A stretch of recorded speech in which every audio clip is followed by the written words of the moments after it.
Hi friends, કેમ છો? મજામાં? તો આજે આપણે બનાવીશું ભરેલા મરચાં એકદમ કાઠિયાવાડી સ્ટાઇલ, એકદમ ઇઝી રીતે. તો ચાલો આપણે મસાલો જોઈ લઈએ. તો સ્ટફિંગ માટે આપણે મસાલા માટે બેસન લીધેલો છે. 1 વાટકી બેસન છે, એને એકદમ લો ફ્લેમ પર શેકી લઈશું. ત્યારબાદ લસણવાળી ચટણી એટલે કે લસણની કળી અને લાલ મરચું ખાંડી લીધેલું છે, 1 ચમચી એડ કરીશું. થોડી એવી હળદર, થોડો ગરમ મસાલો, ધાણા જીરું, સ્વાદ પ્રમાણે નમક અને અડધો લીંબુનો રસ પણ એડ કરી દઈશું. લીંબુનો રસ એડ થશે એટલા માટે થોડી એવી ખાંડ પણ એડ કરશું.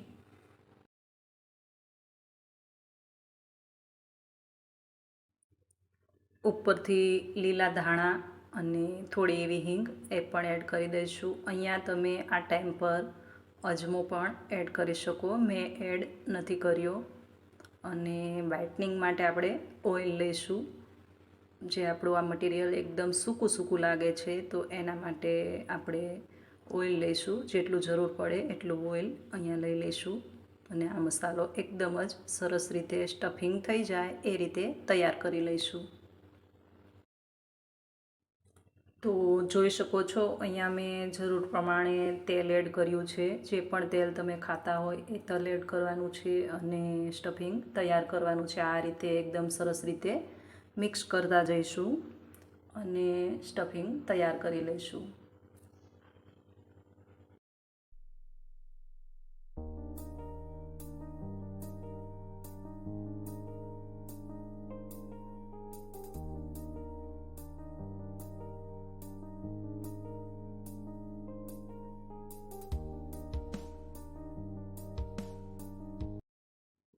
જોઈ શકો છો, આ રીતે જ આપણે આ મસાલો રેડી કરવાનો છે. એટલે કે ના બહુ ડ્રાય કે ના પણ ભીનો, બસ આ જ રીતે આ મસાલો રેડી કરી લઈશું. ને મરચાંની અંદર ઊભા કાપા લગાવી લઈશું અને બરાબર રીતે મરચાંમાં ભરી લઈશું. એટલે કે ભરપૂર રીતે આખો જ મસાલો સરસ મરચાંમાં ભરી દઈશું.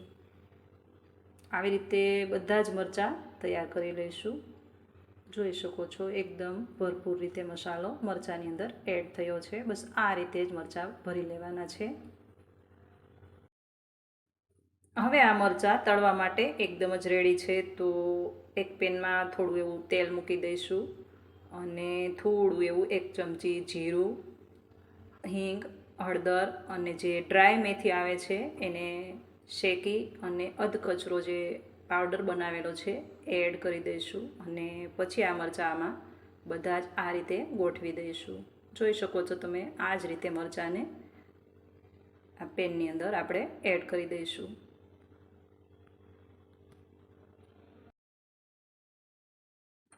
ગુજરાતીઓ તો મરચાં ખાવાના શોખીન હોય છે, તો અલગ અલગ રીતે રેસીપી બનતી હોય છે. તો ગુજરાતી કાઠિયાવાડી ઘરમાં તો મરચાં લગભગ અવશ્ય બનતા હોય છે. તો આ ટાઈમ પર જ્યારે આનું ટેમ્પરેચર એટલે કે આ તેલનું ટેમ્પરેચર થોડું વધારે ગરમ હશે ને, તો મરચાંની અંદર સરસ એવી નીચે ડિઝાઇન પડશે. તો આ ટાઈમ પર વધારે રાખવાનું થોડું ટેમ્પરેચર, અને ત્યારબાદ આપણે એકદમ જ લો કરી દઈશું અને લો ટેમ્પરેચર પર ઢાંકણ ઢાંકી અને એને થવા દઈશું. વચ્ચે વચ્ચે ચેક કરતા રહીશું.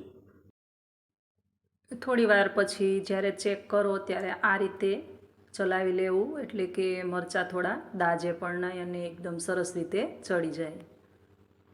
જોઈ શકો છો, આ રીતે એકદમ પેનને થોડું ચલાવી લેવું અને ઢાંકણ પાછું ઢાંકી દેવું.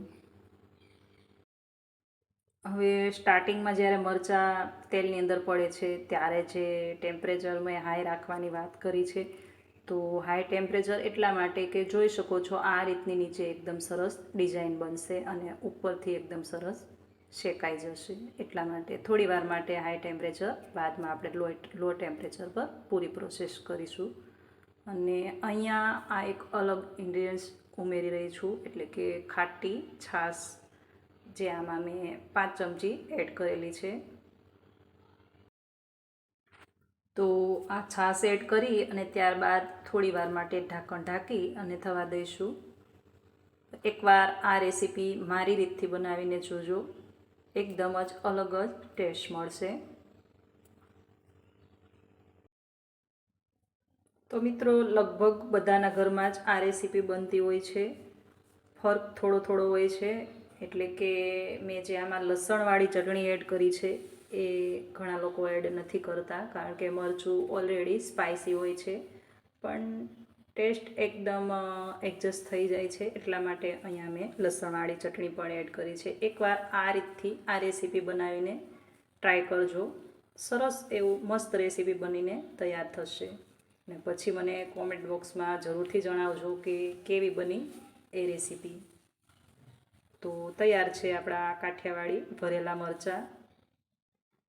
તો કેવી લાગી મિત્રો તમને આ સિમ્પલ રેસીપી, જરૂરથી જણાવજો અને મારી ચેનલને સબસ્ક્રાઈબ કરજો. ફરી મળીશું આપણે એક નવી રેસીપી સાથે. ત્યાં સુધી આવજો. Thank you for watching.